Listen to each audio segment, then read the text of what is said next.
بسم اللہ الرحمن الرحیم۔ عزیز طلبہ و طالبات، السلام علیکم۔ میں ہوں سید وسیم عباس۔ امید ہے کہ آپ خیر و عافیت سے ہوں گے۔ اللہ تعالیٰ آپ کو خوش و خرم رکھے۔ عزیز طلبہ و طالبات، ہم جماعت نحو کی شامل نصاب اردو کی کتاب کے حصہ غزل کو پڑھ رہے تھے۔ غزل نمبر 1 کے شعر نمبر 1 اور 2 پہلے لیکچر میں ہم نے پڑھا۔ شعر نمبر 3 اور 4 کو ہم نے دوسرے لیکچر میں پڑھا۔ آج اس لیکچر میں ہم اس کے شعر نمبر 5 اور 6 کو پڑھیں گے۔ عزیز طلبہ و طالبات، میں نے پہلے لیکچر میں آپ کو سہل ممتنع اور تشبیہ کی تعریف سمجھائی تھی، تو پہلے لیکچر سماعت کر لیجیے تاکہ یہ اشعار سمجھنا آپ کے لیے آسان ہو جائے۔ تو بڑھتے ہیں اشعار کی تشریح کی طرف۔ سب سے پہلے ہم مشکل الفاظ کے معنی دیکھیں گے، شعر کو سمجھیں گے اور پھر مفہوم کی طرف بڑھیں گے۔ تشریح کے اندر ہم شعر کی وضاحت اور حوالہ جات کے اشعار دیکھیں گے۔ تو بڑھتے ہیں شعر نمبر 5 کی طرف۔ کتاب کو کھول کر سامنے رکھ لیجیے۔ میر تقی میر حصہ غزل کی پہلی غزل ہے جس کے شاعر میر تقی میر ہیں۔ شاعر کہتے ہیں، میں جو بولا کہا کہ یہ آواز اسی خانہ خراب کسی ہے۔ سب سے پہلے مشکل الفاظ کے معنی دیکھ لیتے ہیں۔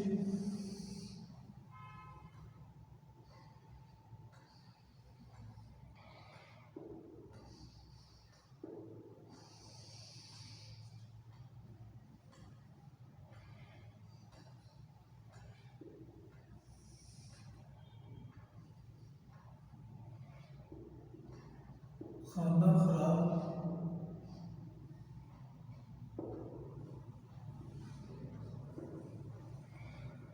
برباد گھر،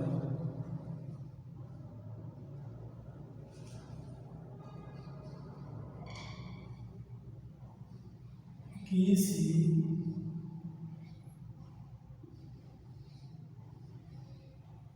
کی طرح۔ یہ مشکل الفاظ کے معنی ہیں۔ میں جو بولا کہا کہ یہ آواز اسی خانہ خراب برباد گھر کیسی ہے، کیسی کی طرح۔ اب شعر کو سمجھتے ہیں، پھر مفہوم کی طرف بڑھتے ہیں۔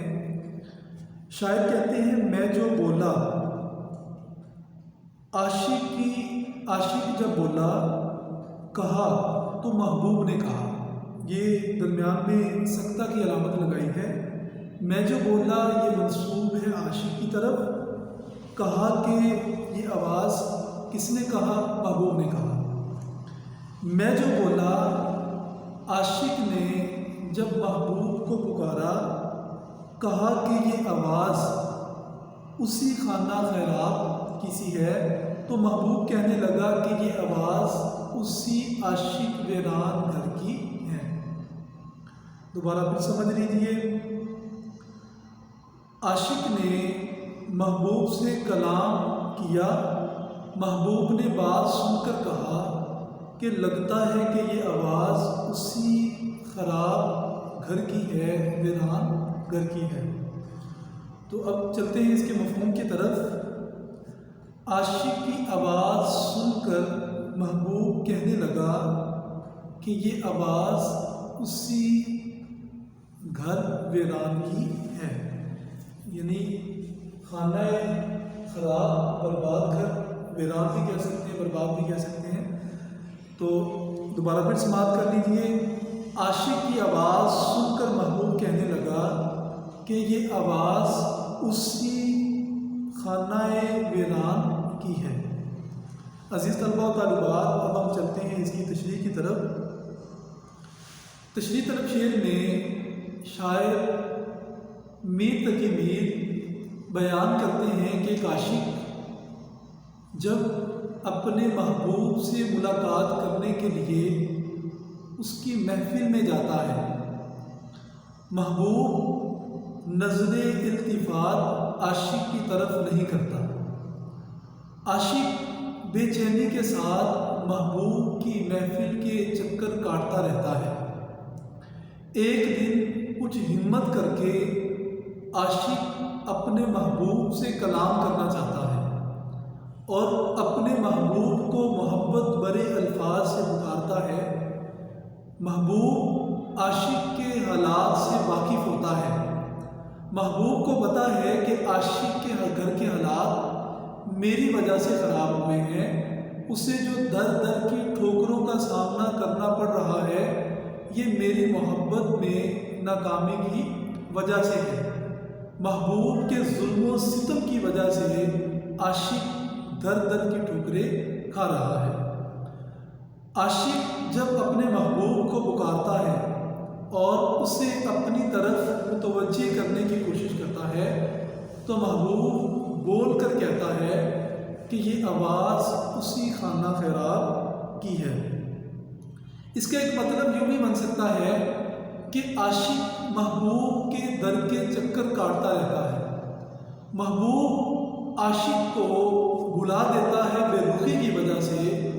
جب عاشق محبوب کے دروازے میں جاتا ہے اور جا کر صدا بلند کرتا ہے کہ اے محبوب، ہم آپ سے سچی محبت کرتے ہیں، ہمیں اپنا دو۔ محبوب بیگانگی کا اظہار کرتا ہے اور کہتا ہے کہ ہم عاشق کو بھول چکے ہیں، ہمیں عاشق کا حال احوال بالکل معلوم نہیں ہے، اور طنزاً کہتا ہے کہ یہ کس خانہ خراب کی آواز ہے۔ عزیز طلباء و طالبات، اب ہم بڑھتے ہیں حوالہ جات کی طرف۔ شعر نمبر 5 کے حوالہ جات کچھ یوں ہیں۔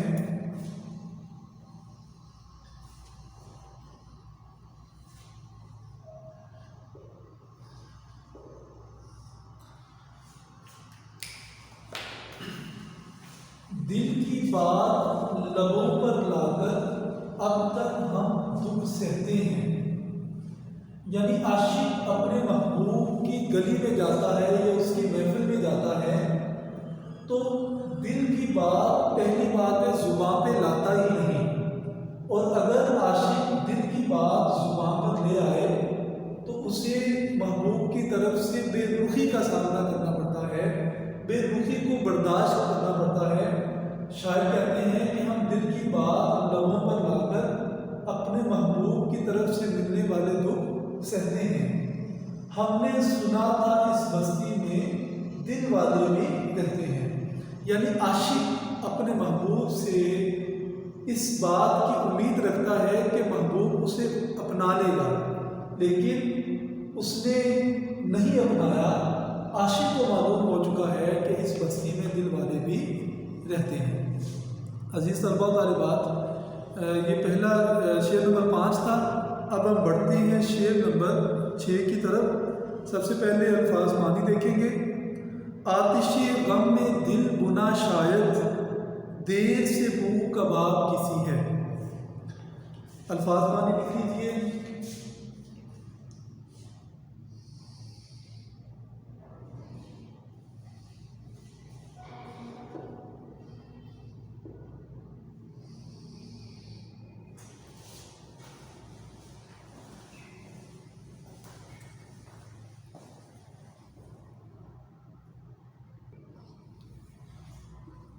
غم کی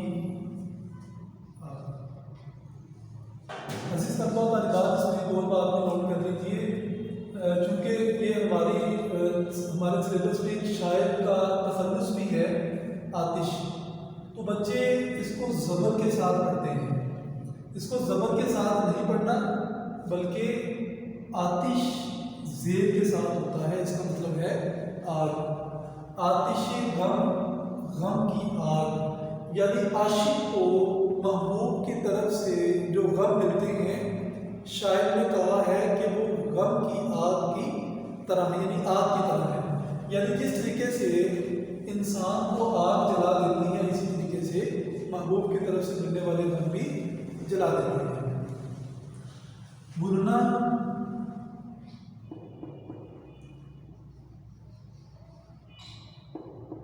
جلنا، یہ مشکل الفاظ تھے، اور اب ہم چلتے ہیں اس کے مفہوم کی طرف۔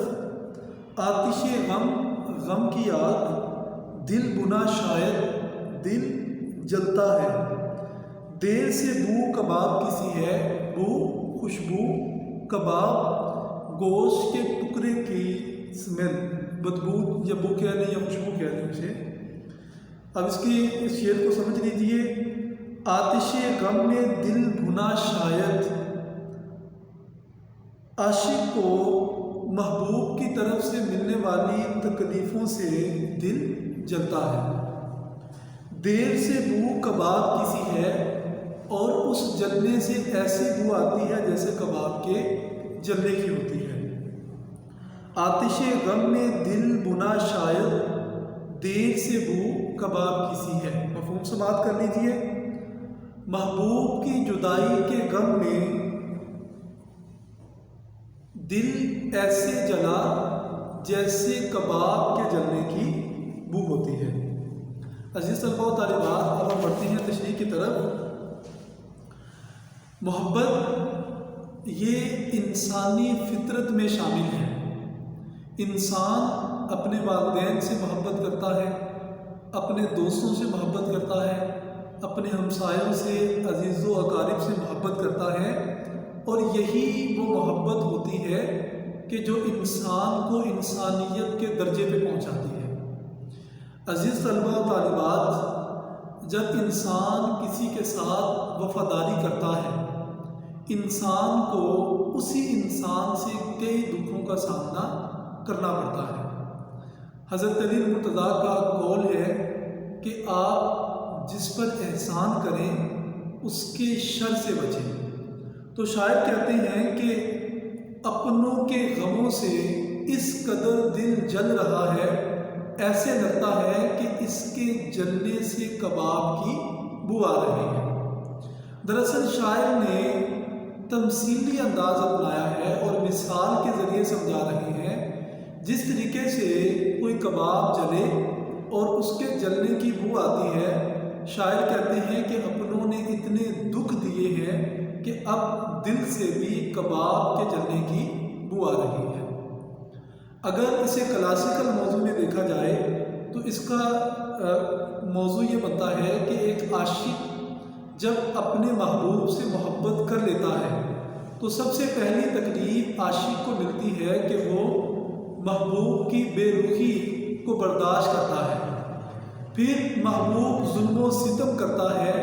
محبوب کے ظلم و ستم کو برداشت کرنا عاشق کے لیے انتہائی غضبناک چیز ہوتی ہے۔